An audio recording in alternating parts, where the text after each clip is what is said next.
నమస్తే. Welcome to our channel. Senior journalist Damu Balaji గారు ఉన్నారు. వారితో మాట్లాడదాం. సార్ నమస్తే సార్. నమస్తే. సార్ అల్లు అర్జున్ బ్రదర్ యాక్సిడెంట్‌లో చనిపోయారు అనే న్యూస్ వచ్చింది. అసలు యాక్సిడెంట్ ఎలా జరిగింది? ఆయన ఎలా చనిపోయారు? అలాగే అల్లు అర్జున్‌కి ఎంతమంది సిబ్లింగ్స్ సార్? అసలు ఆ స్టోరీ గురించి చెప్పండి. అల్లు అర్జున్ గురించి ఇప్పుడు రకరకాల రోజుకొక వార్త వస్తుంది. అవును. అలాగే ఇప్పుడు ఒక వార్త వైరల్ అవుతుంది. అదేంటంటే అల్లు అర్జున్ బ్రదర్ యాక్సిడెంట్ చనిపోయాడని. హ్మ్. అయితే ఇది ఇప్పుడుది కాదు.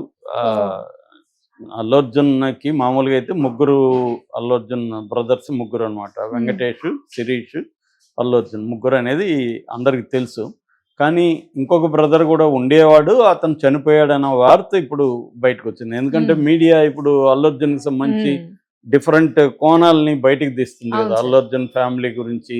ఎందుకంటే అల్లు అర్జున్ లైమ్ లైట్లో ఉన్నప్పుడు అల్లు అర్జున్ మీద విషయాలు తెలుసుకోవడానికి ప్రజలు కూడా ఇంట్రెస్ట్ చూపిస్తారు. హ్మ్. అందుకని మీడియా ఏం చేస్తుందంటే అల్లు అర్జున్ తల్లి ఎవరు, అల్లు అర్జున్ వాళ్ళ చిన్నప్పుడు ఎలా ఉండేవాడు, అల్లు అర్జున్కి ఎంతమంది బ్రదర్స్ హ్మ్. సిస్టర్స్ ఉన్నారా, అల్లు అర్జున్ భార్య బ్యాక్గ్రౌండ్ ఏంటి, ఇలాగా మల్టీ డైమెన్షనల్గా అల్లు అర్జున్ విషయాలంతా హ్మ్. బయటికి తీసుకొస్తున్నారు. అవును అలాగా సార్. ఇప్పుడు అల్లు అర్జున్‌కి ముగ్గురు బ్రదర్స్ మొత్తం వాళ్ళు ముగ్గురు కాదు, నలుగురు. ఒకతను చనిపోయాడు అన్న విషయం ఇప్పుడు బయటకొచ్చింది. అయితే దీనికి హ్మ్. ప్రధాన కారణం ఏందంటే అల్లు శిరీష్ ఆ మధ్య తన సినిమా 'ఓర్వశివో రాక్షసు' అనే సినిమా అతనిది రిలీజ్ అయింది. హ్మ్. యాక్చువల్‌గా 2019లో 'ఏబీసీ' అనే ఒక సినిమా రిలీజ్ అయినప్పుడు అది ఫ్లాప్ అయింది. దాని తర్వాత గ్యాప్ ఇచ్చాడు శిరీష్. హ్మ్. గ్యాప్ ఇచ్చిన తర్వాత 'ఓర్వశివ రాక్షసు' కొంత బానే ప్రమోషన్ ఇచ్చి చేశారు. కొంత మినిమమ్ అయితే వెళ్ళింది గానీ, హిట్ రాలేదు అతనికి. అతనికి హ్మ్. ఇప్పటివరకు లైఫ్‌లో అల్లు శిరీష్‌కి రాలేదు. అయితే ఆ క్రమంలో 'ఆలీతో' చిట్ చాట్ హ్మ్. జరుగుతున్నప్పుడు 'ఆలీ అసలు మీరు ఎంతమంది? మీరు ముగ్గురేనా? నలుగురని కూడా బయట ఉంది గదా టాకు' అన్నప్పుడు ఈయన చెప్పాడు. హుహు. యాక్చువల్‌గా 'ఆలీ' ఏందంటే అల్లు అరవింద్‌ని ఈ ప్రశ్న అడగాలనుకున్నాడంట. Okay sir. కానీ హ్మ్. అల్లు అరవింద్‌ని అడిగితే ఎమోషనల్‌గా ఆయన ఎమోషనల్. ఫీల్ హ్మ్. అవుతాడు గదా, తన బిడ్డ చనిపోయిన విషయాన్ని తను అవును సార్. మాట్లాడాలంటే. హ్మ్. తమ్ముడు గాబట్టి తన్ని కొంత బెటరు అని ఆయన్ని అలాగా ఎమోషన్‌లో దించడం ఆహ్, ఇష్టం లేక అదే. ఆలీ కరెక్ట్ కాదు అన్న అడగలేదు. ఉద్దేశంతో. అందుకని నేను హ్మ్. నిన్ను అడుగుతున్నానని చెప్పాడు. హ్మ్. సో, ఈ అబ్బాయి అప్పుడు వివరించాడు. యాక్చువల్‌గా మేము మొత్తం నలుగురు మా మదర్‌కి అల్లు హ్మ్. వెంకటేషు, అల్లు రాజేషు, హుహు. తర్వాత అల్లు అల్లు అర్జును, అర్జున్. దాని తర్వాత నేను అంటే హ్మ్. శిరీషు. అయితే అల్లు రాజేషు రెండో అబ్బాయి. ఆ అబ్బాయి 5 ఏళ్ల వయసులోనే ఒక ప్రమాదంలో చనిపోయాడు. ఆ! సో, అది మమ్మల్ని ఆ టైంలో అప్పటికి ఇంకా శిరీష్ పుట్టలేదు హుహు. అప్పటికి. హ్మ్. సో, వాళ్ళ ఫ్యామిలీ అంతా బాగా కుంగిపోయింది. దాని తర్వాత కొంతకాలం పట్టింది తేరుకోవడానికి. దాని తర్వాత అర్జును, నేను పుట్టాము అని చెప్పాడనమాట. హుహు. హ్మ్. అంటే నలుగురు ఉండే ఉండుంటే మేము నలుగురుండాలి. కానీ హ్మ్. అతను లేడు.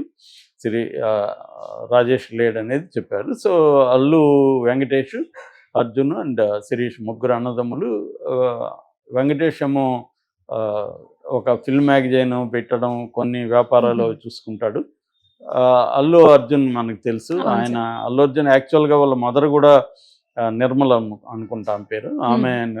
ఆమె గూడా ఒక దాంట్లో ఇంటర్వ్యూ ఇస్తూ అల్లు అర్జున్ గురించి మేము ఎక్కువ భయపడ్డాము. హ్మ్. ఇతను ఎవరి మాట వినేవాడు కాదు. ఇప్పుడు గూడా ఆ లక్షణం ఉంది. అతను హ్మ్. ఏదన్నా ఒకటి చేయాలనుకుంటే ఇంకెవరు చెప్పినా వినడు. కాకపోతే ఇప్పుడు అన్నీ ఆలోచిస్తాడు. చాలా మెచ్యూరిటీ వచ్చింది. హ్మ్. అప్పుడైతే మేము భయపడ్డాము. ఇతను ఏం చేస్తాడో ఏంటో, కెరీరా ఇతను ఏం చేయబోతున్నాడనేది మేము టెన్షన్ పడిన మాట వాస్తవం అనేది కూడా ఆమె చెప్పింది. ఇప్పుడైతే నాకు అతన్ని చూస్తే ప్రౌడ్‌గా ఫీల్ అవుతాను. ఎందుకంటే అతను ఆహ్, ఒక పాన్ ఇండియా స్టార్‌గా ఎదిగాడు. రెండోది అతను ఏ పని చేసినా కూడా మెచ్యూరిటీతో థింక్ చేస్తాడు. హ్మ్. అందరి అభిప్రాయాలు అడుగుతాడు. కానీ ఒకసారి నిర్ణయం తీసుకున్నాక మాత్రం ఇప్పుడు కూడా ఆ లక్షణం ఉంది. అది ఏదేమైనా అమలు చేయడానికి హ్మ్. అతను ముందుకెళ్తాడు. అలాంటివి అల్లు అర్జున్ గురించి చెప్పింది. కాకపోతే ఏందంటే ఇప్పుడు చాలా సార్లు ఏం చెప్తారంటే పెద్ద ఫ్యామిలీస్‌లో హీరోలు నిలబెట్టడానికి ఆ ఫ్యామిలీ బ్యాక్‌గ్రౌండ్ అవన్నీ పనికొస్తది. బయట హ్మ్. నుంచి ఆహ్, వి రావడానికి కష్టము అనేది మనకి అవును డిస్కషన్ సార్. పెద్ద ఎత్తున జరుగుతుంటది. హ్మ్. ఇది ఏందంటే కేవలం సినిమా ఇండస్ట్రీకే కాదు. అందరూ ఇప్పుడు పెద్ద లాయర్ ఉంటాడు. వాళ్ళ కొడుకు లాయర్ అవ్వడానికి అతనికి ఈజీ అవుతుంది. అవును సార్. ఎందుకంటే సర్కిల్ ఉంటది. హ్మ్. లాయర్‌కి సంబంధించిన లైబ్రరీ పుస్తకాలుంటాయి. అతని ప్రాక్టీస్ అంతా మళ్ళీ తనకు అన్ని గైడెన్స్ క్లయింట్లని దొరుకుతుంది కదా అందిస్తారు. సార్. అన్నీ కరెక్ట్ ఒక గైడెన్స్ పెద్ద డాక్టర్ దొరుకుతుంది. ఉంటే అవును. కొడుకవ్వడం ఈజీ. హ్మ్. హ్మ్. అలాగా ఆహ్, ఏ ఫీల్డ్ అయినా ఐఏఎస్ ఉంటే ఐఏఎస్ పిల్లలు ఐఏఎస్ కావడం హ్మ్. ఈజీ. ఎందుకంటే వాళ్ళకి ఐడియా ఉంటుంది అవును సార్. చిన్నప్పటి నుంచి ఎలాగా వీళ్ళని పెంచితే ఉమ్, ఎక్కడికి వెళ్తారు అనేది మ్యాక్సిమం చేయడానికి ట్రై చేస్తారు. అందరూ అవుతారని కాదు కానీ ఆ బ్యాక్గ్రౌండ్ పనికి వస్తుంది, ఆ ఇన్ఫ్లుయెన్సెస్ ఉంటుంది. మామూలుగా నేను చాలాసార్లు చెప్తుంటే కరప్షన్ అనేది 2 రకాలుగా ఉంటుంది. ఒకటి ఉమ్, మనీ కరప్షన్, అంటే డబ్బులు ఇచ్చి పనులు చేయించుకోవడం. అవును సార్. రెండోది సంబంధాల కరప్షన్.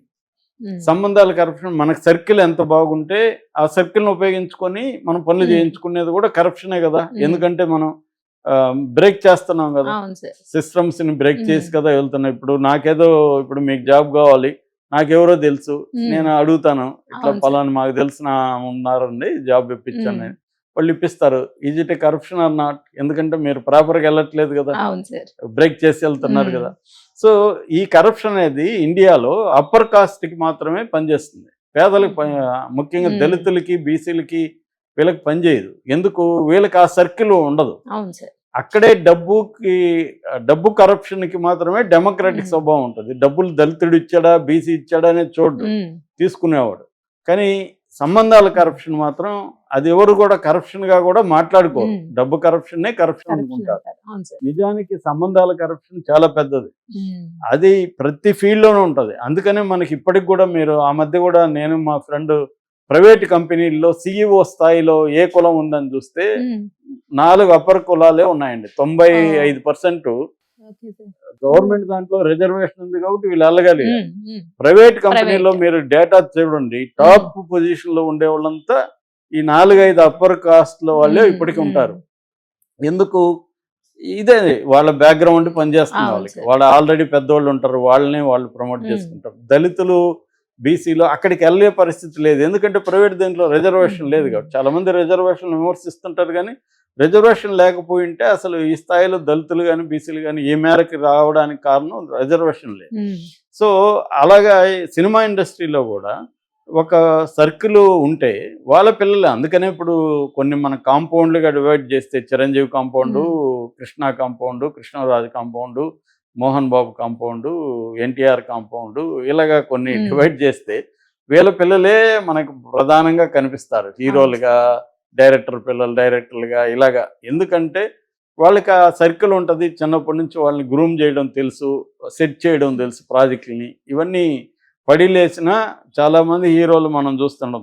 నితిన్ లాంటి వాళ్ళు ఉమ్, 10 సినిమాలు ఫ్లాపులు, 12 సినిమాలు ఫ్లాప్ వచ్చినా నిలబడతారు. For um, example Akkineni Akhil వరుసగా ఫ్లాపులు వచ్చినా అతను ఉండడానికి, మామూలుగా అయితే వేరే హీరో ఉదయ్ కిరణ్ లాంటి వాళ్ళు ఏమయ్యారు, ఉమ్, వెళ్ళిపోతారు. అవును సార్.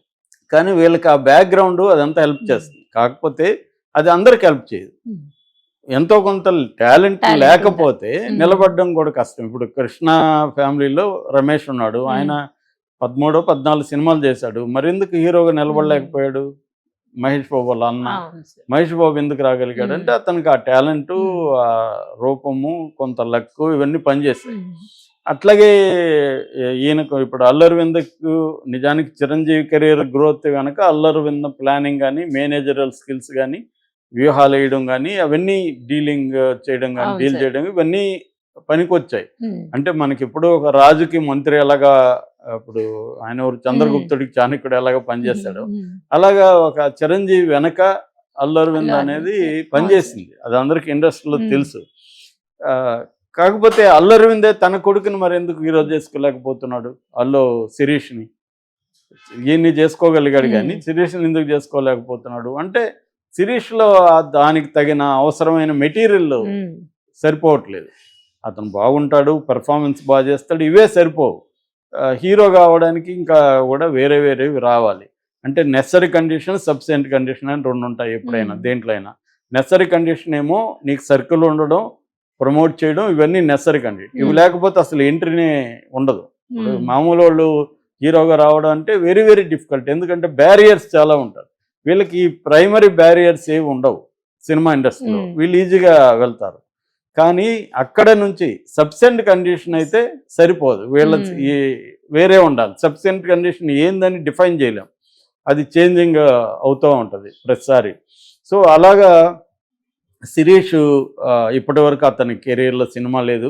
ఆ, అతనికి అంటే అతనికి తగినట్టుగా కథను ఎంచుకోవడం, ఉమ్, ప్రమోషన్ అన్నీ చేస్తున్నప్పుడు కూడా ఇప్పటివరకు ఇట్లేదు. నిఖిల్ది కూడా అదే పరిస్థితి కదా. అవును. నిఖిల్ది ఆ మధ్య కొంత బ్యాచులర్ సినిమా కొంతవరకు ఎలిజిబుల్ బ్యాచులర్ కొంతవరకు అయింది తప్ప మంచి హిట్ అనేది ఇప్పుడు నిఖిల్ కెరియర్లో కూడా ఇప్పటివరకు లేదు.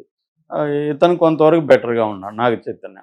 సో ఇలాగా ఇప్పుడు అల్లరవింద్ కుటుంబంలో ఒక బాబు చనిపోయాడు, ముగ్గురు ఉన్నారు. ఈ ముగ్గురికి కూడా ఆస్తులు కూడా లాంగ్ బ్యాకే.